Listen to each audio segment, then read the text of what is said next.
Salibonani, ngiyabonga kakhulu ngokuthi liklike ku-video le. This is the Week of Entertainment lapho esilinika khona indaba ezimnandi ezintsha ukuthi libe kwazi konke okwenzakalayo elizweni lethu. Endabeni kaKelly Khumalo, uSifiso umfowabo kaSenzo Meyiwa uthi uKelly Khumalo lo Senzo Meyiwa babengekho ku-relationship stable.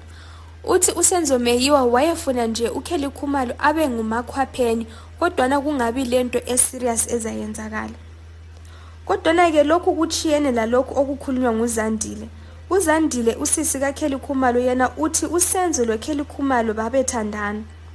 Uthi babengabantu ababehlala bezwanana njalo uthando lwaluvutha.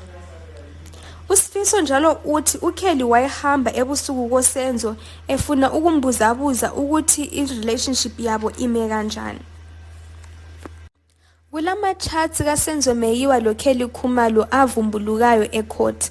Ama-charts lawo atshengisa uKelly Khumalo ebuzabuza uSenzo Meyiwa emtshela njalo ukuthi uSenzo Meyiwa ever since wangena empilweni yakhe uKelly Khumalo sokulezinto eziningi ezimbi ezenzakalayo.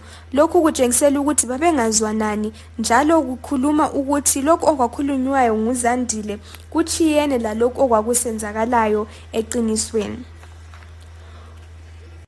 Sokulezi story ezimbili ezichiyeneyo.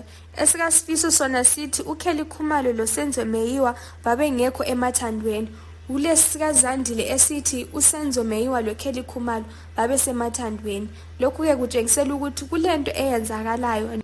Lokhu yikuphela ke kwevideo yalamhlanje. Melela enye ivideo and don't forget to hit the subscribe button ukuthi uhlale ukwazi indaba ezintsha.